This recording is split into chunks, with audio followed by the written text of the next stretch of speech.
Good day everyone and welcome to another episode on the RiverStyx server. As you can see, I'm a little bit worse for wear. My eyes all bloodshot, I've been bitten on the leg, my arm's bleeding, my ribs are showing, and I've even got a knife in my back. Or a sword, should I say. It's been a bit rough. And if you can't tell why, it's because today is Halloween. Welcome to the Halloween special. You might be wondering what we're doing up here. And simply put, today we got two major tasks. The first one, finally put the back on the sugarcane farm. Because over here on the RiverStyx server, we finished the back. And on this side over here, where we're standing right now, this whole area here is gonna, oh, I don't have my lights on, whoops. I'm trying to work out why I can't fly. This whole area here, basically this whole sort of shape on over here, and you can sort of see where I've marked it out a little bit here with iron blocks, just a rough sort of idea, is all going to be a cemetery. So we're going to clear this area and we're going to build a nice giant cemetery here. And we're just going to fill it with gravestones and all sorts of other spooky stuff. So we've got a lot to do. So let's get started. To start off with, we're going to finish off the back of this sugarcane farm. And it doesn't look like I even finished the side. What a noob. Anyway, so what we're going to do here, we're going to put a Halloween themed pixel art on the back of this building. I'm going to fill the whole thing up. Think of it like it's a big giant work of art or graffiti or whatever you want. See how quickly you can guess what or who we are making on the back of this building. Alright, I'll make a quick time lapse and I'll see you in just a moment.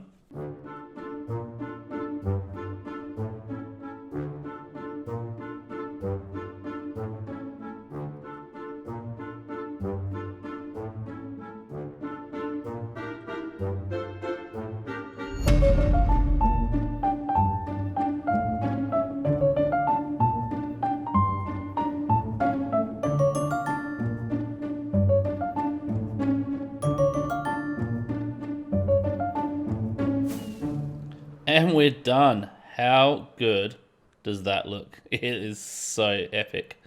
I absolutely love it. It's going to fit in really well in this area. So as I mentioned in the start, this is all going to be a cemetery over here. You might notice I've actually cleared the trees now as well. I just did that off camera while I was chatting with some other people. But yeah, so I've cleared the trees out of this area. So this is going to be all cemetery, and it's kind of like Jack's watching over the cemetery, which just kind of makes sense, doesn't it? So this is pretty cool. I'll leave a link down in the description. I used a tool online to help me create the pixel art. Basically, you just upload a photo, so you can find a picture that you have or a drawing or anything. You upload it to this the website, and you tell it how tall and wide to make it, and it will actually create this for you. And then you can basically create it using command blocks in like a creative world, and then you can make a schematic. So I just made a schematic of this, and as you can see, it's turned out really well. And yeah, it looks pretty cool. Alright, so now I mentioned that we're going to do two things in this episode, two major projects in this episode. This was one of them, and the other one was the cemetery. I've actually had an even better idea. I'm still going to do the cemetery, but what we're going to do real quick is we're going to come over here and we're going to spookify this house, and we're going to get ready for Halloween. So what we're going to do here is we're going to make it a little bit overgrown and things like that. Make it a little bit spookier looking, and we're going to invite all the other Riverstickians to come across here, and they'll enter here. And what we're going to do, we're actually just going to sort of border this off a little bit. So it's not going to be that big in here. It's just going to be a little area, and we're going to create a little trick or treat game. The way it's going to work is you'll come in and they'll be able to play for free. They'll just basically come in, press a button, and they'll either get a trick or a treat. And every single treat is going to be fantastic. So as you can see, I've been extremely busy down here off camera. I basically filled up every one of these shulker boxes, and as you can see, they are all renamed to Halloween treats. It's going to be trick or treat, and you'll either get a trick or you'll get a treat. If you get a treat, you get a shulker box full of goodies, and as you can see, they come with some diamond stuff. You might get gold, you might get armor, you might get golden carrots, you get a couple of enchanted books, rockets, and sword. There's all sorts of stuff. All right, then you got like the jackpot one down here, which comes with a couple of shulker shells. Comes with one netherite ingot and as well as a bunch of spectral arrows. But I'm not going to show you everything that's in all of these because that's got to be a bit of a surprise for the people who watch and also play on the server. But as you can see, they've all got some good stuff in them. Sorry about the mess. I've got to do a big cleanup. So what we're going to do is we're going to build this, and basically we're going to give them a bed and a chest to put all their stuff in. Basically, if you get a treat, it's going to be fantastic. You get a free shulker box and all the contents that are in it. If you get a trick, it's guaranteed death. Every time. 100% death. And I'm going to be a bit creative with it. I'm going to try and kill them as many different ways as I can. The other day we had a bit of a storm on the server. I've been collecting creepers, charged creepers. And as you can see, I've got a few of them just sitting around my base. It's quite terrifying, to be honest with you. One of them blew up over here on top of the bee farm. And go away, skeleton. Yes, I know it's Halloween. And if you get a trick, you're going to basically fall into a pit of death, and there's lots of different ways you're going to die. So I'm going to start setting that up now. All right, so this is what we've got so far. We're just starting off with a bit of an overgrowth look sort of thing to start with. Make it look like it's been abandoned and no one really cared about it. Sort of just gotten a bit out of touch. All right, so what we've got here is, so we've got the vines and things like that growing down. The glow berries I've put in, I'm waiting for them to grow downwards, and then that'll give us a little bit of light through all this. And it'll also just sort of looks like it's growing through the wood as well, like it's been really neglected. Over here we have what looks like a dead garden. I've used the dead corals and things like that. They're really handy to use. Now we've got some cobwebs. I've chucked some of these on the floor. These are just like, these are more dead corals, but I'm not really sure. Just looks like some dead stuff, maybe some dead leaves lying around, things like that.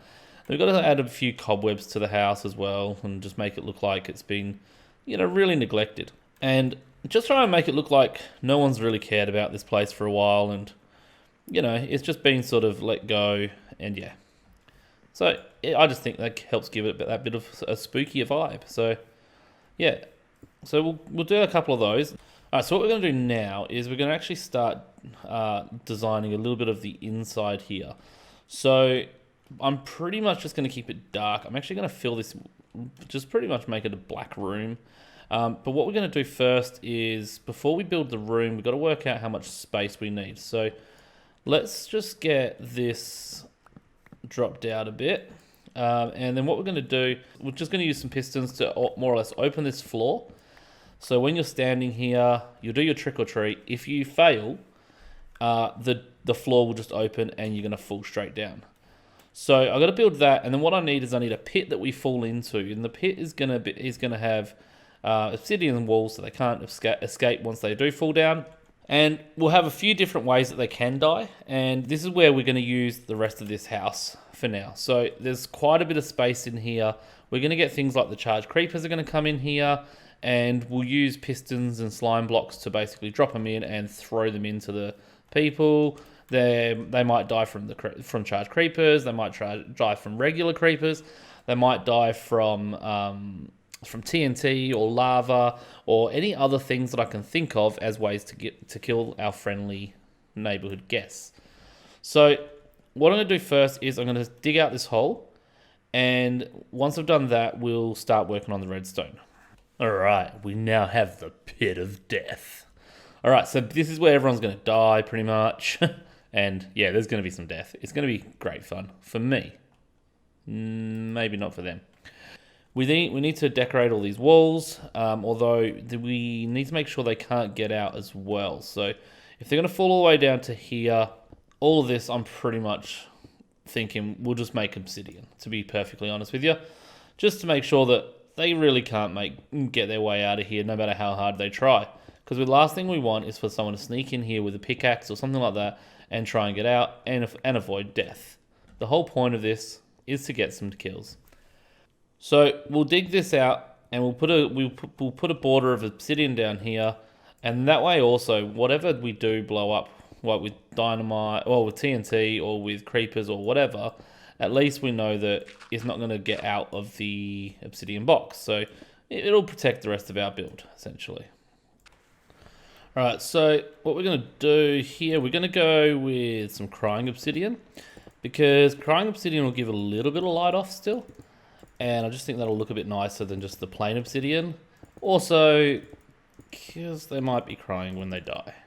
Now what we need to do is we need to figure out the floor. Now I'm not sure what I'm going to do. I haven't really planned any of this out. This is just sort of an idea that came to me at the last minute, and now I'm trying to make it all work. We're going to start doing the redstone next. So first thing we're going to do is we're going to work out a system that will open the floor and drop you in instantly, and then close the floor back up. So if they go in there with an elytra, they won't have time to fly out. If they have a pickaxe, they can't break the blocks. So once they're in there, they're in there. Once we've got that, we need to then work out all the killing mechanisms. So there'll be dispensers and things like that in the floor. They're going to dispense lava, or they will... These glitchy blocks are annoying me. So they'll either dispense lava, or they'll dispense TNT. And then from there, we'll have a way to basically open up little trapdoors over here. So when we want to open the floor to drop the player in, we can also open up a little compartment here and push in creepers or things like that. We might also have other things down there. I haven't really worked all that out yet. As I said, this wasn't really something that I planned. I'm just sort of winging it as I go. So, hello sheepy. Where did sheepy go? I don't know. Anyway, so let's get that done now. We'll get this floor done, and once I've got the floor in, I will explain how that works. I might do the floor and all the killing mechanisms all at once, and then we'll worry about the things that are going to pay out the prizes if you get a treat, and we'll do all that sort of stuff straight after. All right, so I've done that thing again where I forget to show you all the progress that's happening as we go, and I have done quite a lot of work. So let's jump in here and have a bit of a quick look at what I've done, and I'll sort of talk you through it. So this is going to be the size of the room. It won't be made out of stone, but basically this will be it. It's a 4x4 area, and the whole purpose of that is simply that, depending on if they win or lose, that'll just drop them down into a pit. So you can see the floor just opens. It won't happen every time, it depends on their luck. So what we have here, this is just a randomizer, very simple randomizer. Let me take those out because they weren't meant to be there. So stackable items and non-stackable items, and basically if a stackable item goes through, like orange concrete for instance, then it gives out a signal strength of 1, and if a non-stackable item goes through, then it'll give a signal strength of 3. So when you push the button on this wall, the dropper puts it into the hopper puts it back into there, and it gives a very quick pulse through here, which then leads on. Now, the way that it decides, if we stand up here, hang on, let me try to come on this side. If we look over here, if I press the button, you see that one went through this line here, and that opens the floor. That means trick. If it's a treat, what will happen is that line there will actually lock this hopper so that it doesn't trigger. If you watch it carefully, see that? It locked it, and then the pulse couldn't come through here. Even though they're both powered, this one just gets powered quicker by using the delays. And then it'll basically come up here, to this line, which will dispense a dropper from up above. Now, that's your treat right there. That will literally just drop the shulker box on your head. So what we have up here is, this was a shuffler that we used. So all the shulker boxes with all the prizes went in here. It came through here, it shuffled them, and it put them into here. Now, without me actually hovering over any of them, I don't know what order they're in. I don't want to know what order they're in, but the order that the player gets them is completely randomized. So this hopper underneath is locked at the moment, so nothing can come through, but this is basically storing all the items at the moment. The second that we are ready to go, all I have to do is break this redstone torch up here, and that will unlock the hopper, which will fill this up with beautiful, wonderful prizes. But for now, we're just going to leave it there, just while it's still in the testing phase. Otherwise, we're just going to have to keep stocking it back up. So this one here decides if you win or lose. That would have been a win. Next one will be a win. This one will be a win. This one will be a loss, and you fall down here. Now, once you fall down here, there's a lot going on. So a lot of things have changed here, but basically let me explain what's going on. It's still not finished, but I'll talk you through it as we go. So those two dispensers there and those two dispensers there are full of TNT, or at least they will be full of TNT when I'm done. Those two and those two are full of lava, so you can have lava come down and have to watch it very slowly come down while you just wait for death. All right, whereas those two there, TNT will drop all the way down, and basically you'll end up with a TNT here, here, here, and here. So no matter where you go, you're dead. These two purple, I think it's terracotta, and those two purple terracotta, they're special, and I'll show you those in a moment.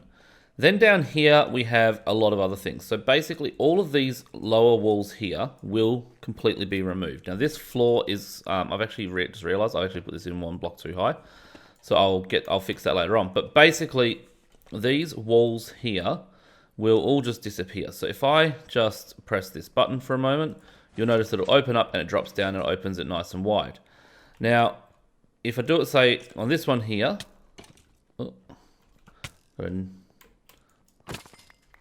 Alright, so if I do it on this one, you'd notice the entire thing comes out in one hit.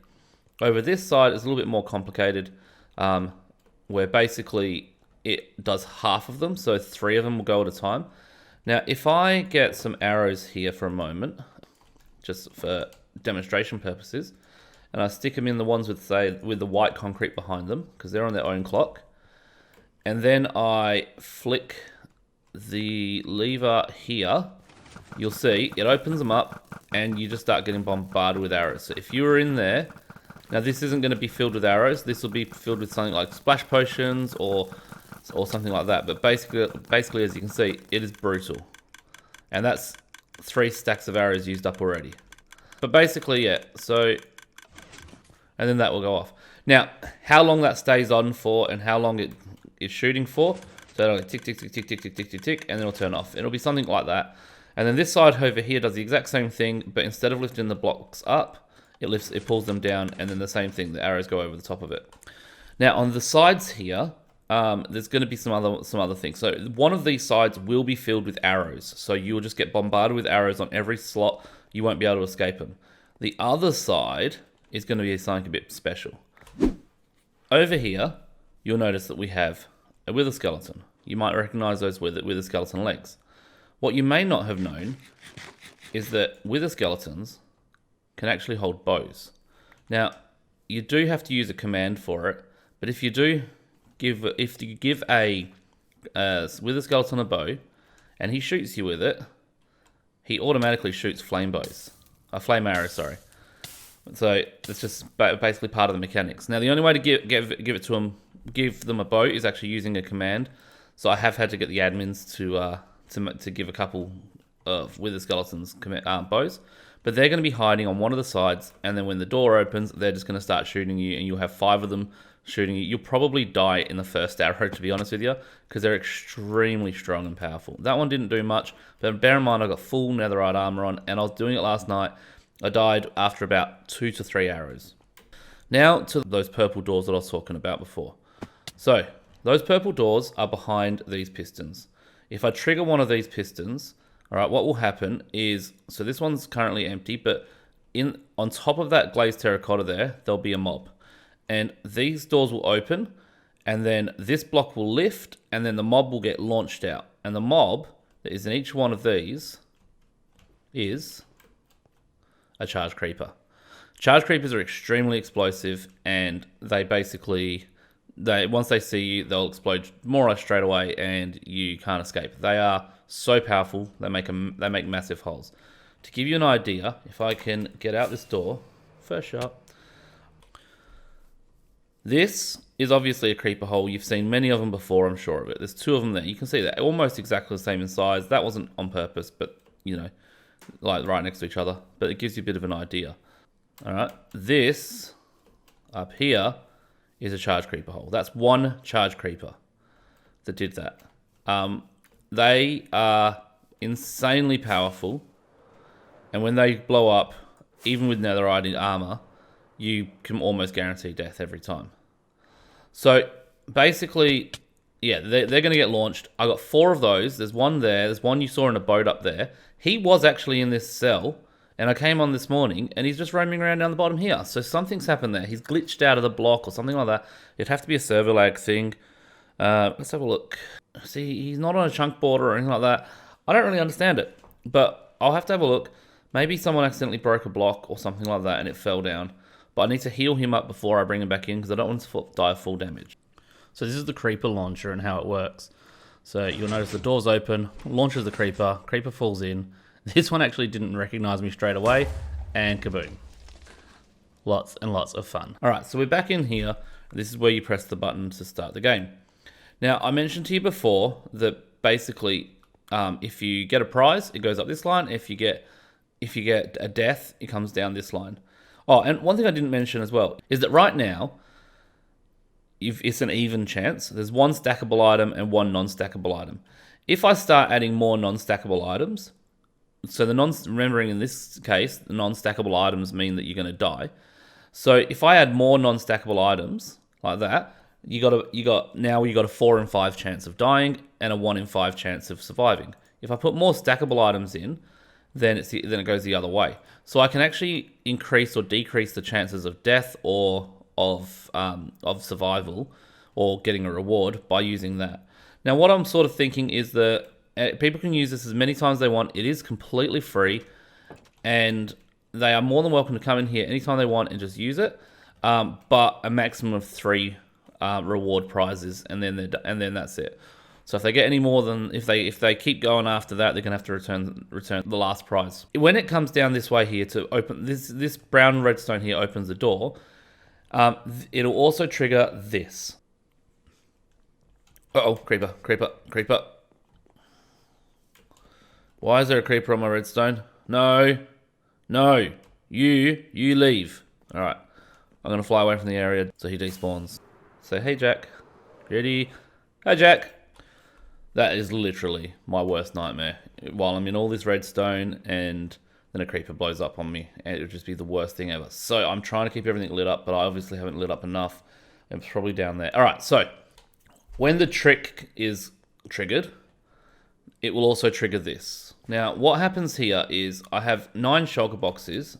I know you counted 8, but if I go down here, there'll be one in this bottom dropper. All right, and basically each of these have a different amount of stackable items in them.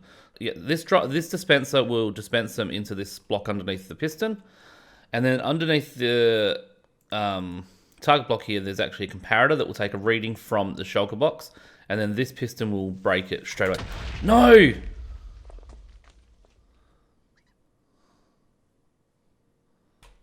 All right, so at the moment I can't demonstrate anything because it's all broken. I have a lot of redstone to fix here. Yeah, okay, I'll figure that out afterwards. But basically, all right, so now you can see here because there's no piston in the way. So what happens, so this dispenser, so this dispenser will dispense a shulker box into this spot here, and that comparator will take an output reading from it. Now, if this one here was to go in, it'll give a reading of 1. It'll just like literally be a 1 redstone dust strength. This shulker box here will give 1 redstone strength worth of reading, whereas say that one there will give what's that one? That's 2, 4, 5, 6, 7, 8. That'll be I think if I remember correctly, that'll be 5 redstone dust, or maybe 4. That one there is 3, and so on. Anyway, so basically, depending on the power level it comes out with, will depend which one of these redstone torches are lit. So if it gets a power of 3, then the third torch will be lit. It'll trigger the white line, and you're getting creepers. All right, and that's more or less simply how it works. Now, I mentioned before that there's one held in the bottom here. So what will happen is as this triggers, let's say it triggers the one with the one shovel in it. So it's just a level 1. That'll come down here and it will trigger the... Which line will it trigger? It must be the yellow line. Yeah, the yellow line, sorry, yeah. So it triggers this, follows along the yellow line, and away you go. Now, the yellow line in this case is the lava. So you would get the lava pouring down on you. Now, if you are having a ball and you go, I want to try this again, my idea is I want people to get the most amount of fun out of this. So I don't want them coming back and just getting burnt to death with lava over and over and over again. So if you've just died from lava, it will actually get held down here and it won't move until the next cycle. So let's say you come back and the white line is triggered. The white line gets triggered, you get a charge creeper this time. Now when that happens, it breaks down, it'll go here, charge creeper will end up here, and then the lava will pop up here, and back into here, all in the same movement, which means that the lava can now be used. But it just means that there's like a cooldown, so you don't get the same thing twice in a row. That's literally it. And that's how this randomizer works. Now, this thing is known as a red coder. There's so many tutorials out there on the internet. I learned this originally from Mumbo Jumbo. I don't know who created it, but it is just incredible, and it is magic. But I'm not entirely sure who created it, or if it's just one of those things that's just always been around. And I just fell again. So yeah, so as you can see, there's a lot of redstone, a lot of stuff going on. We got creepers. At least they're still alive. At least they didn't like chain react. And then I've got to move the last creeper back into that channel there, and I don't know why he's not there now. It is mind baffling. All right, so I'm gonna crack on now and fix all this. I've just had a bit of a test off camera. So the brown line's broken, so only half the door works now. I think I fixed the orange line. I might have to double check because I think that there was a repeater in there, but I'm not 100% sure. This side here is now fixed. I just need to put a sticky piston right here. And I need to fix up the yellow line, and there's a lot to do. So I'll get that all done now, and then I'm going to go back down the bottom there, and I'm going to finish off changing all those things for the dispensers. And then we'll start crafting up all the stuff that's going to go into them. And I'll be back in a moment. No! Not again. Okay, so you know how I mentioned before that a charge creeper got out? Another one got out, and I've worked out how, and it's my fault. And this is what it looks like when a charge creeper blows up in your redstone. I was literally, so I was trying to fix my redstone. The door was broken, and have I got any charge creepers left? That one's gone, that one's gone. That one's still there. There's only one there. Okay, so there's still one charge creeper on the loose. Oh, I need to find this charge creeper, and I need to find it now. And it gets worse. Not only are there just creepers roaming around here now because the roof's open, I just replaced that dirt, and as you can see, it's done a real number on my house. Like, my house there's holes in the roof, there's holes in the walls, and it gets worse. It gets so much worse.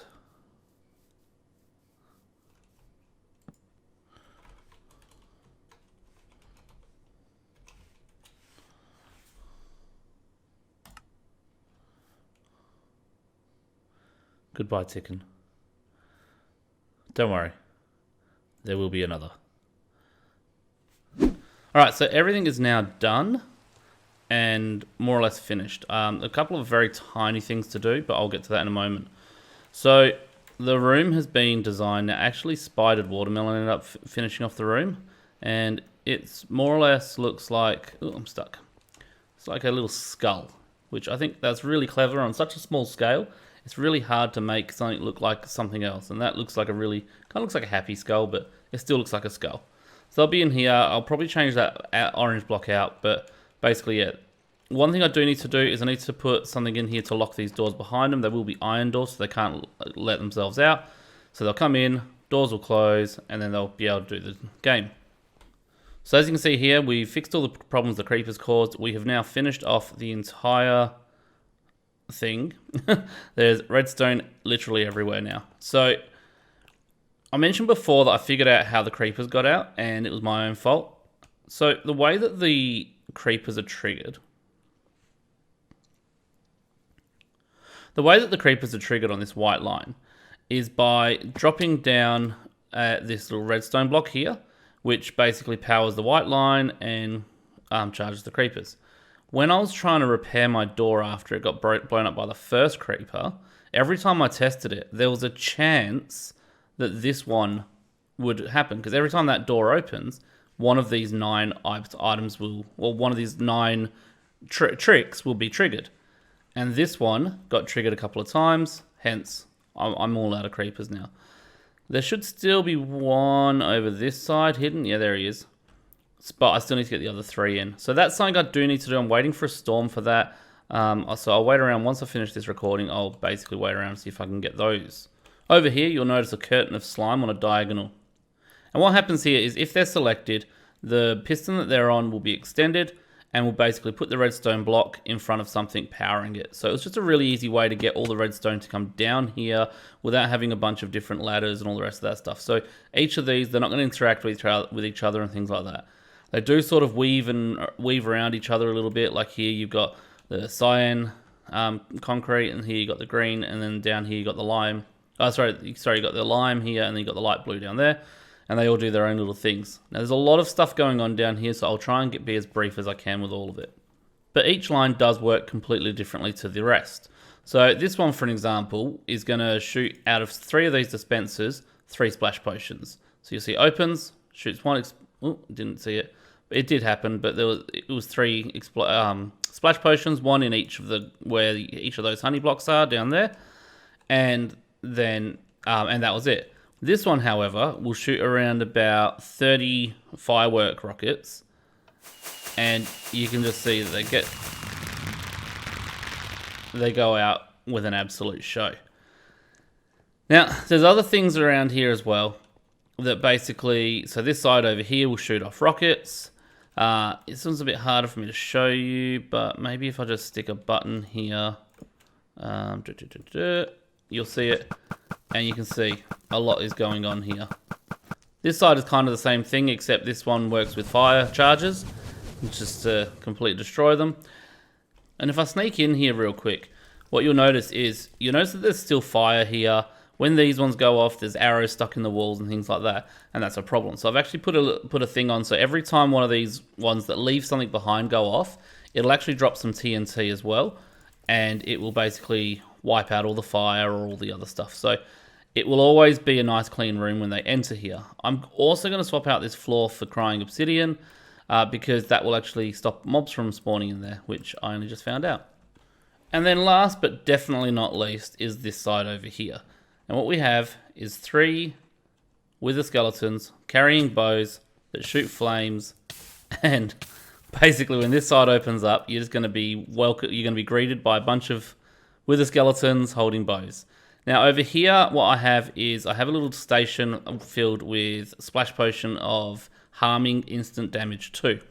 And they sort of work like instant health for us when it's an undead mob. So because these are skeletons, they count as an undead mob. And essentially what it means is that they will get health from it. So while no one's going to be able to hurt them or anything like that, what I am worried about is when the explosions go off like TNT or a charged creeper, for instance, even though the obsidian protects all the redstone, as an entity, you still feel it through the crying obsidian.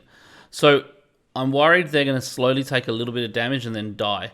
And if they die, then that would be an absolute disaster. So I basically, every time anything that creates a blast goes off, it will trigger this line here, and it will basically give them all 1 instant health. Or instant damage, which basically is the equivalent of instant health. So we're almost all done, and once it's finished, as you can see, I've only got a couple of small things left to do, but once they're done, I've just got to get the last couple of creepers and things like that, and what we'll do is we'll get maybe Billy Bob Turkey or Spider Watermelon or whoever's online at the time to come through, and what we'll do is we'll actually force exact lines on over here, so rather than it being random, I'll go through them one at a time, go 1, then 2, make sure that they're all working the way they should. We'll make sure that we got charge creepers getting launched at us, TNT when it's meant to, lava comes on, lava goes off, all that sort of stuff. And just make sure that everything's working the way it's designed to work. So, and there's a couple of things, like I showed you this one down here before with the charge creeper. I need to put 1 bit of redstone there, but I haven't got it there at the moment because otherwise every time we test this door, there's actually a chance that we could end up setting off a charge creeper, and that would be just an absolute disaster again. And now we've got a lot more redstone because before, when the charge creeper went off, we only had these first 3 lines in. Now we've got all this other stuff in. Really don't want any more creepers in here at all. So I've put a lot of effort in to try and light it all up, but I still haven't got it all lit up. And as you can see, we've got a lot of mess here, bit of cleaning up to do, heaps of extra different rockets. These are all the ones that make the pretty colors and things like that. We've got all sorts here. Pretty star. And if you didn't know, basically if they go off like where you're standing, you actually take damage. it has now come time to test this out. So I've got Billy Bob Turkey over here to help me out, and she's going to help me by basically triggering it. Now we're going to trigger it just one at a time. That we've taken away all randomizers for now, and we're just going to go through and make sure each death works. So please enjoy this death montage.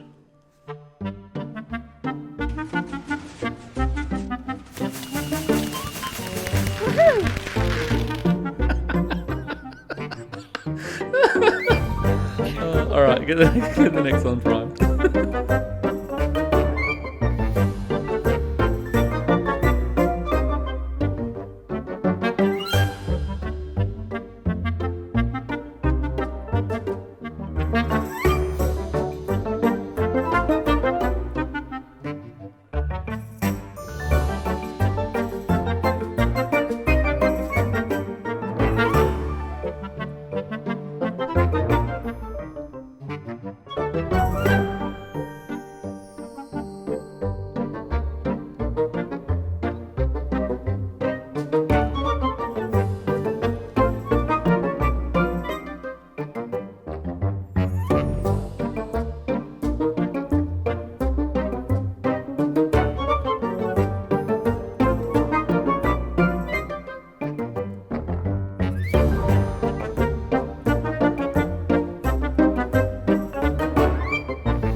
And we are done. This is completely finished now. It is an absolute death machine. I was having one small issue. So there's one death over this side, over here. This one here will kill you with instant damage potions. So I've basically chucked in a couple of auto brewers here that this automatically brews up the potions, and the idea is that it'll kill you with instant damage. And there you go, splash potion of harming instant damage too. And the way it works is it'll shoot about maybe 30-ish, roughly, potions at you in there. But there's a bit of an issue where if you're, let's say that it comes through that hole and that hole and that hole, right? Because it comes from those 3 spots. If it comes from there and you're standing here, it's going to get a direct hit. You die from the very first potion. But if you by chance are standing here, then the potions just go flying past you and they hit the walls, and basically you don't die. So what I've done, it's a bit messy, but essentially what I've done is if this line is triggered, it's the light grey line is the one that triggers the potions.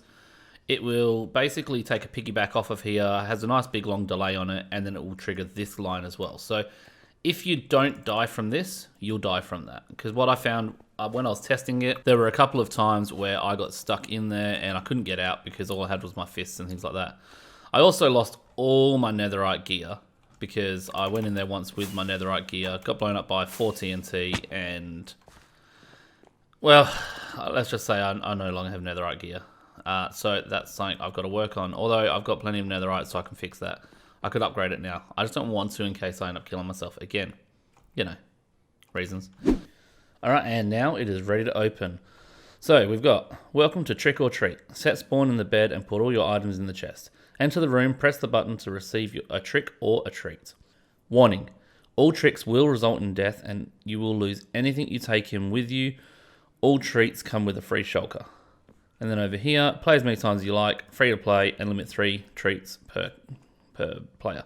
So basically, they just open the doors. Once they're in there, they press that button. It is a bit of a shame they can reach it from here, but yeah. It is all primed and ready to go now. So if there is a dropper in the roof up there, you can just see there. Yeah, there you go. So basically, that'll drop their treat down to them if they want.